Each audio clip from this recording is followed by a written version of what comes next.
Hey everyone, welcome back to KDX Bricks Analytics. I'm Kevin, and this is where we talk everything Lego investing and reselling. And I have another round of sets that I sold over the last few months that I'm going to go over with you. I'm going to show you the good, the bad, and the ugly. And of course, that means some of them I did really well on, some of them I did okay, and some of them I can't even sell yet because they are doing so poorly. So I'm just holding on to those. But first, a quick announcement. I will be at the Toy and Collectibles Show on June 22nd in Jacksonville, Florida. It's at the Ramada Conference Center on Hartley Road, just off of San Jose. Early bird admission to get first pick at all the good stuff is from 9 to 10 a.m. That is $10. And then after 10 a.m. it is free. But I'm going to give away 2 free tickets for the early bird admission. Send me an email at kdxbricksanalytics@gmail.com if you are interested. I'll put that email address in the description of this video. Announcements are over. Let's get into the first set that I sold recently. I think it was 3 of this one, actually. 76239, the Batmobile Tumbler Scarecrow Showdown, retailed for $40, was out from October 21st to December 22nd, so a pretty short shelf life. Brickset is showing $49, a solid 4.4 on Brickset, so a pretty popular set. The Camel 3X chart looks pretty good. When it went out of stock, it started climbing up. If I go to the Bucky price appreciation tool and put in this set number, we can see that if I bought it at retail and if I were to sell it on Amazon, which I'm not because as you guys know, I've been gated on Amazon for a long time. I got 2 months on Amazon before they went through and gated like 90% of the Lego sellers. But if I were selling on Amazon, it would go for $75. Lifetime return on investment, 44%, and an annual return on investment of 18%. And of course, this tool takes into account the shipping costs and platform fees, which would be $6.05 shipping and $11.25 platform fees. Every set that I'm going to show you in this video I sold on Marketplace, so of course the prices are going to be lower, but I bought 3 at $28 average, sold all 3 at $40 average, $12 profit, and a 43% return on investment. I held them for 2.5 years, so not a great return on investment, not terrible. Would have liked to have done better, but there's a big reason why I sold now and don't think I could do any better, and that's because this new tumbler set that got announced late in 2024 came out January 1st of 2025. It is retailing for $60, but it looks too similar in my opinion, and I felt like the version I had would take way too much more time to increase in much more value. 2.5 years is already long enough. Time to get them out. Plus, if we scroll down and look at the rest of the tumblers, other than the one that I sold, they're not doing too well. Here's the $270 one that's showing $205, retired in 2024, hasn't been retired that long. And then the old larger one retailed for $200, retired in 2015 and showing $191. And then looking back at the camel.com chart, notice when that new tumbler got announced, prices dipped and then went up a little bit more, but basically have been flat since that time, whereas previously it was increasing, albeit kind of slow. It was increasing. So again, this data shows me I got the best I could get out of it. Second set I sold is a small one, this Wolverine mech armor that retired in 2022. I went in for 6 of them at a few dollars off of the $10 retail. I've always said if I find mechs on the shelves for 50% off, I'll pick them up. I think these $10 ones, even at $7, I like picking them up. Of course, $10 mechs are pretty much a thing of the past, but I did originally send all 6 of these to Amazon, and so they should have sold a long time ago. Amazon ended up losing that box. They paid me out for them. Then they gated me a few months later, and then a couple months after that, they said, oh, we found that box that we lost, and so they took the money back and sent these back to me.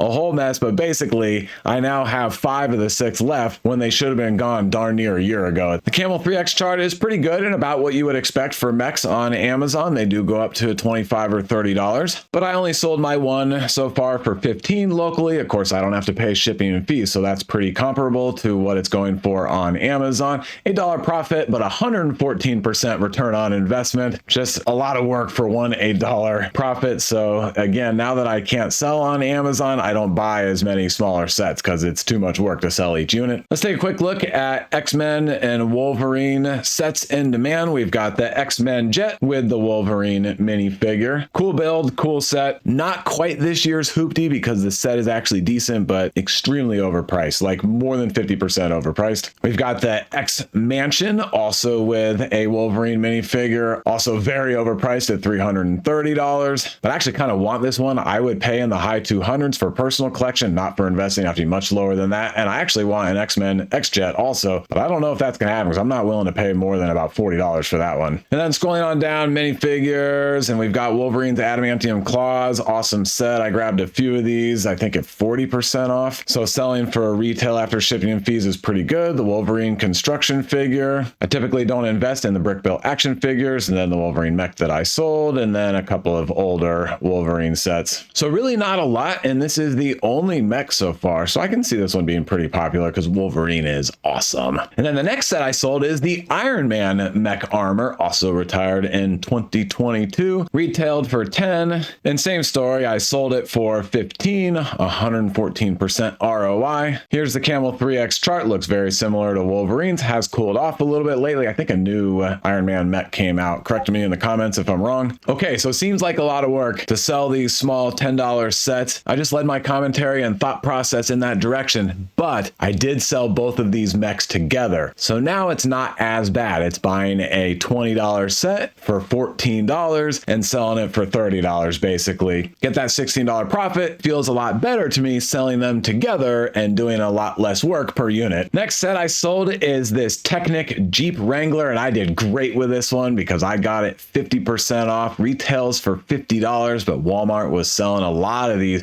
$50 Technic vehicles for $25 that year. On my final mentions and enthusiasm table for 2023, it has 4 mentions. That is low for 12 months, but a solid 2.3 enthusiasm score. But notice it also has 3 mentions against investing. So not a popular set in the investing community. And on Camel 3X, the data doesn't look good, very flat, just starting to rise in value recently. So I can see why people didn't want to pick this one up, but at 50% off, great deal. It's all about the buy-in price. We've talked about that a lot lately. Here's my summary table. I sold all 5 of them, and pretty quickly, I have to say. $53 average, $25 average profit, and 89% return on investment. My buy-in price is $28 because I paid a few dollars of sales tax. And now I'm kind of regretting. I wish I had kept one for myself. I do like building the Technic sets. I like it because it looks like it's an older body style, sharper corners, more rugged, has good suspension, the semi-pneumatic tires. Oh yeah, and I want to show you Bucky on this one too. If I had bought it at full price, I'd be selling it for $55 on Amazon, and that is a lifetime return on investment of minus 20%. So one last time, I'll foot stomp how important the buy-in price is. There are a lot of sets that are low on my hit list, or maybe on a secondary hit list, if you will, that if I do see them on a good sale, that I'm in on them. And the Jeep Wrangler was right in that spot on my hit list. I knew it would do decent, but I had to get a huge discount. Now on to a Speed Champion set I've got for you. And I've got to say, Speed Champions have done really well for me lately. This very popular Chevy Corvette 2-pack retailed for $30. That was back in the day, 21 and 22. Brick set is showing $44. It looks like it's being suppressed on Amazon right now, so I couldn't find any Camel 3X data or Amazon sales or anything, but here on eBay, 48 was shipping, 50 was shipping,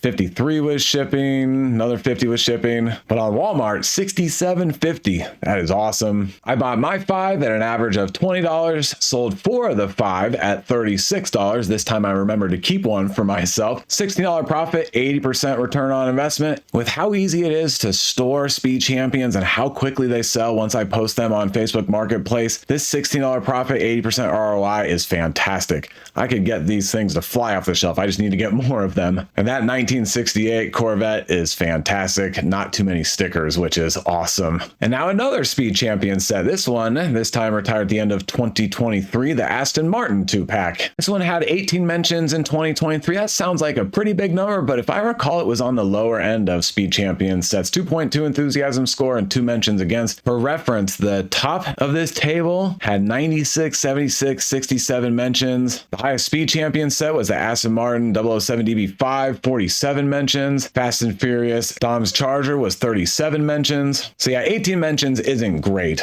And this 2-pack was later, so it retailed for $45. Brick set is showing 41. Camel 3X is okay, but it's flattened out recently, showing 54. So definitely a discount set. I picked up a handful at $22. Outstanding. Sold one already at $40, $18 profit, 82% return on investment. I actually have not listed these yet. I'm going to give them a little more time, but somebody bought, I think, one of the Dom's Chargers actually, and they were asking if I had any other Speed Champions, and they wanted to grab this one for $40. And since it was with another another sell, it's just so easy for me to be like, yep, let me just grab that one. So in terms of the time benefit and opportunity cost, great time for me to sell that one at $40, even though I hope to get $45 or $50 in the future, maybe over the holidays. And definitely note, demand continues to be high for Speed Champion sets. It retired over 2 years ago and still 100 bought per month on Amazon. Look at the DB5, 400 on Amazon a month. Now, Amazon did seem to invest in a bunch of these. There was tons of zombie stock, but still, the demand is great for retired Speed Champion sets. Now, my first GWP in this video, the Micro Rocket Launch Pad. Cool little GWP. Brick set is showing $36. I had 3 of them and sold them for $35 each. The threshold to get it was 200 US, 200 euros, and 180 British pounds in 2024. So doing the math, selling them at $35, it's only 18% of the $200 threshold. That's okay, but to me, the mark of a really great GWP is 25%. So I would have had to sell this one for $50. That's unrealistic, especially when we look at the Camel 3X chart. Maybe earlier it could have got close, but it's been pretty flat since it came out and it's dropped off lately. I actually sold mine back in February, I think. So selling them locally at $35, I feel pretty good about. And now here's my first set that I am still having to hold on to because I would not make any money if I sold it. I do have a few of these NASA Apollo 11 lunar landers. I built one. Fantastic set. Retailed for $100. It's new at $87 on Brickset. Another one with a lot of zombie stock. I think Amazon had this in stock well through 2024, but I'm not worried about it. NASA sets historically have done well. This one has a lot of demand. Over 22,000 Brickset members own it. Another 4,000 want it. I just need to give it more time to let the secondary market supply deplete, and then the value will go up. But looking at the data, if I were to sell right now, the best I could do locally is $85. My average buy-in price was $80. That's a $5 profit and only a 6% ROI. Here's the data to back that up. Camel 3X, yep, shows that Amazon had it in primary market stock well towards the end of 2024. So of course, on the secondary market, it had to track that until it finally went out of stock, and it has bumped up recently to 140. I do think that gets a pretty good jump in Q4 during the holidays this year. And on eBay, here's one recently for 150 with shipping included, 100 with 16 shipping, 100 with 13 shipping. So hopefully we start to see the top sold listings on here increase pretty good over the next few months. Then of course, the argument that Seal's holding on to this one for now is the Bucky price appreciation tool details. $100 to $118 on Amazon. That is a lifetime return on investment of minus 11% because the shipping costs are $11.51 and platform fees are $17.71. So from a bad set, at least so far, to a really good set, except that it's a cheap set. So good in return on investment, not good in total dollars earned. But it's the Microfighter Millennium Falcon from 2022.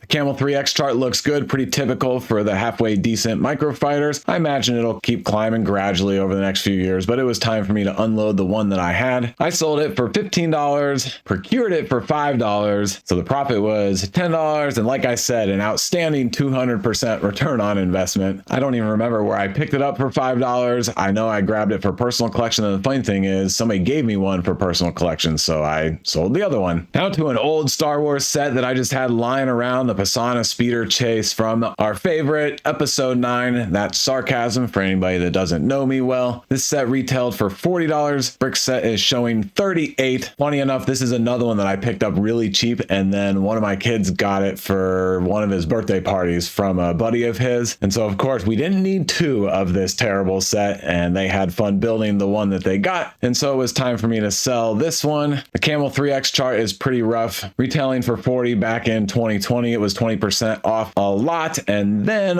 all through 2021, there was still zombie stock. It finally went out of stock in the primary market. It had an initial bump of a whopping $10, and then it's been flat up until just recently. And I don't know why that's jumped up recently. Is there some new show or something that's going to have particular characters or a scene? I don't know. Tell me in the comments if I'm missing something there, but nonetheless, I was happy to unload mine. My buy-in price was $20, and I had to settle for selling it for $30. That's a $10 profit and only a 50% return on investment. Here's my second set in this video that I am stuck with. I can't get these sold yet, and these I actually did list and got very few bites. The Mandalorian Starfighter set 75316 retailed for 60. Brickset is showing 71. So yeah, locally, I'm not getting any interest. I do have 7 total. One, of course, I will keep for personal collection. eBay is showing 60, 65, 80, 65. All of those have free shipping. So somewhere averaging around $70 with shipping included. So I'm thinking locally, I could sell them for 50. I bought them for 50. Pretty expensive. However, I know I got GWPs and Rakuten and insider points when I bought these,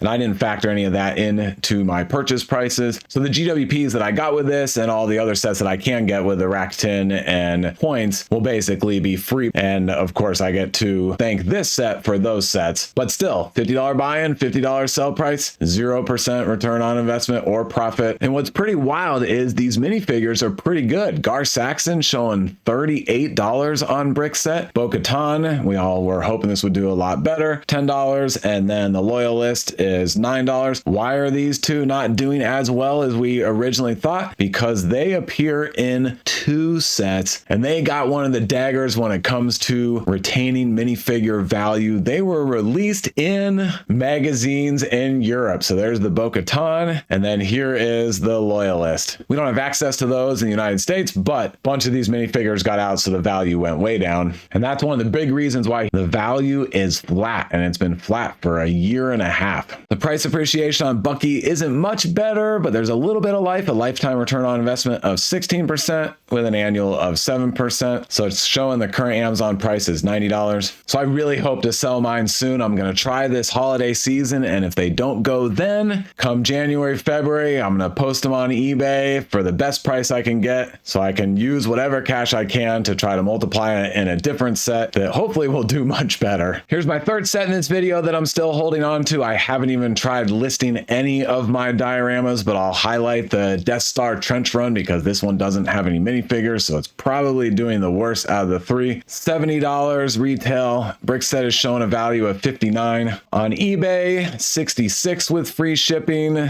50 with $10 shipping on top, almost 70 with free shipping. So after shipping and fees, well below the MSRP price. And looking back at my mentions table, it was pretty good. 29 mentions, a 2.1 enthusiasm score, 4 mentions against. So some folks out there did have the dioramas pegged correctly, that they weren't going to be good investments. I went in on 6 of these at an average $36 buy-in price. And based on the data, I think I could sell them locally for $40. And that is a low 11% return on investment. So yeah, another one I'm just going to have to liquidate on pretty soon. And I've got 2 more Star Wars sets that I'm still holding on to. This 150th Brickheads Ahsoka Tano that everybody was talking about and super excited. $10 set. Brickset is showing a value of 14. Here's one on eBay for $16 with shipping included, 17 with shipping included, 18 with shipping included. After shipping and fees, the profit's a couple dollars. I obviously made a huge mistake because I have 25 of these. My best guess is selling them for $11, and that's a $1 profit at 10% return on investment. I'm gonna hold on to these for a while. They're small boxes, they're easy to store. I think there was just too much buzz around this set. In fact, looking at my mentions table, it was second on the list with 76 mentions and a 2.8 enthusiasm score. Everybody was talking about this set in 2023. But partly because I have so many, and partly again because they're easy to store, I'm gonna be obstinate and let a lot of that secondary market stock deplete and hope that the supply gets down low enough that the demand starts driving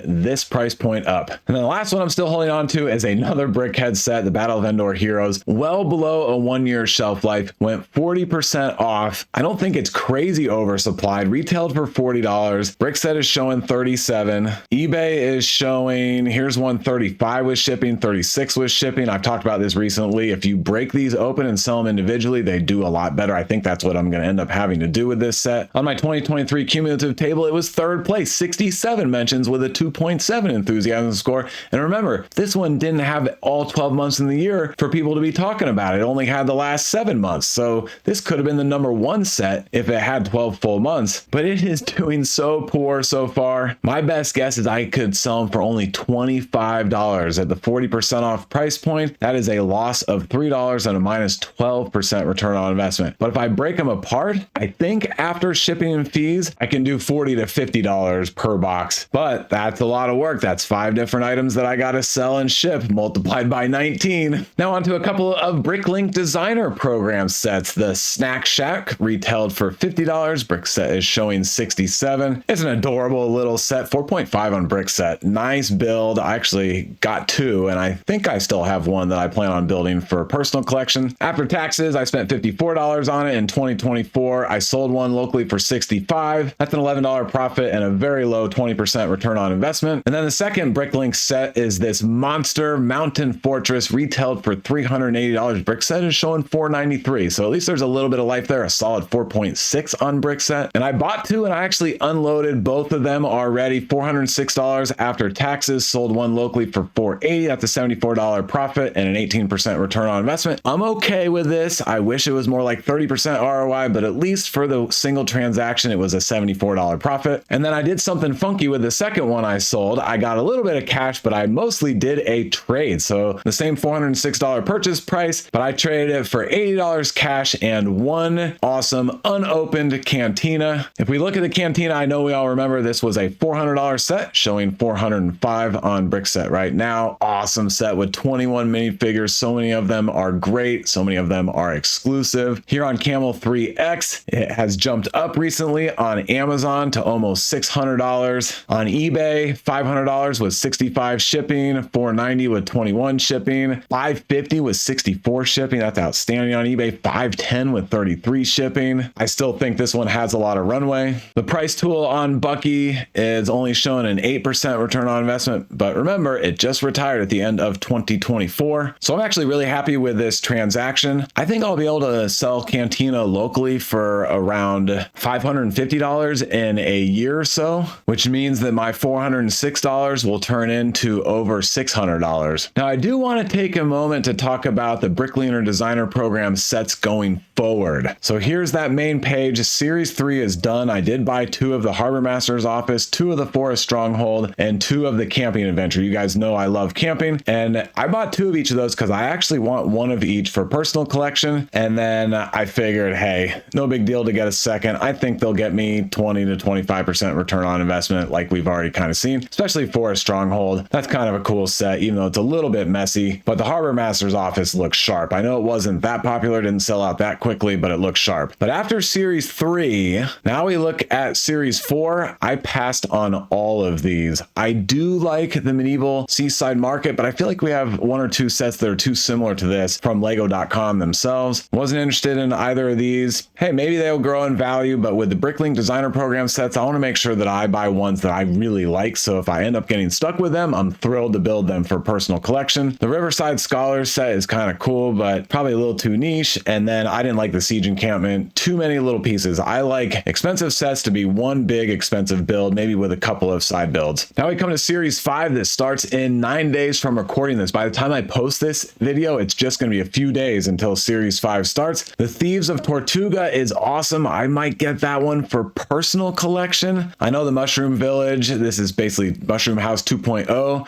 is kind of cool. That original Mushroom Village was pretty decent, but that's a pass for me. The Antique Shop, I like. We've talked about this before. We need more just basic suburban houses for city builds, and this one looks good. A lot better than the Cozy House. Adventures in Transylvania, that is awesome, but I am passing. Even for personal collection, I wouldn't know where to put it. And then the Popcorn Wagon is a nice little set, but I think I'll be passing on that one too. So really, I don't think I'll be investing in any of these other than maybe the Antique Shop. Here's Series 6. It'll be crowdfunded in October. We only have the fan design submissions. The Bricklink Lego folks haven't converted these into the real sets yet. Of course, I'm going to get the Off-Road Adventure because how much I like camping. I'll be skipping these two. And then the Sequoia Tree Trail. I think if Lego does that one really well, then I would get it. I like it how it is right now, but we know Lego is going to change some things up with those trees. If the trees are good, then I'm in. And then the Outlaw Forest Den, I think we've had too much like this. I'll be passing on that. So not many of these in the upcoming series look like great investment sets to me. Series 7, obviously the Privateer Frigate Fortuna, if it comes with cloth sails, exactly how they're going to do that, but that's a beautiful set. And then the rest of these I'll be passing on. I do like the sushi restaurant, but I'll be passing on those. So yeah, I think for the most part, investing, at least for me and my investment strategies, investing in the Bricklink sets is probably pretty much done for me, other than the one or two each phase or series, I guess. All right, now it's time to wrap up with one older set and 2 more GWPs. We had an Aragog's Lair sitting around, retailed for $15. Brick set is showing 22. I bought it for 10, sold it for 20. That's 100% return on investment. I would have sold it a long time ago, but it honestly just got shuffled in with the sets that we want to hold on to. And I was asking my kids, and we're like, nah, we don't need this set. So an easy one to sell off. And then the second to last set to look at is this Books Are My Passion GWP. Ended up being a phenomenal GWP. Surprised a lot of people. Brick set is showing a value of $56 right now. I ended up going in on 5 of these, and I sold them all locally for $42 average. That is a 32% of the value of the threshold, which is $130 euros or British pounds. So definitely a great deal getting this set. But we all know I made a mistake and sold them too quickly because this one has continued to go up in price. Here's 96 with shipping. Here's 91 with shipping. 90 with shipping. Almost 100 with shipping. We've seen the Camel 3X charts for many GWPs, and rarely do they go up. They're flat, or sometimes they even go down. So I couldn't have predicted that. I'm still pleased with my $42 per set, but had I saved them, I could have sold them locally for $70 today, I'm sure. So that's nuts. And the minifigure is just a plain old city minifigure, so there's no value in that in particular, but it is a nice little set. And then the last set and GWP to look at in this video is Magisto's Magical Workshop. I think I had 5 of these total. I sold my last couple recently. Brick set is showing a value of $32. It's simple, but nostalgic. I like it. But as I was just alluding to, here we are on Camel 3X, and these GWPs stay flat. Yeah, it's climbed a touch recently. Usually best to sell them sooner than later, even though I've been so busy lately. I've got some decent GWPs that I gotta get out of here, but at this point, I think I'm just gonna wait till the holidays. I think that'll be my best opportunity. Threshold was a huge $250 and 250 euros and 220 British pounds. I sold my last 2 recently at $25 each, and that is only 10% of the threshold. So at this point, I would classify this set as a bad GWP, and in hindsight, I should not have gone in on it. All right, that's a wrap. Thanks a lot for watching. More videos coming soon, and I will see you in the next one.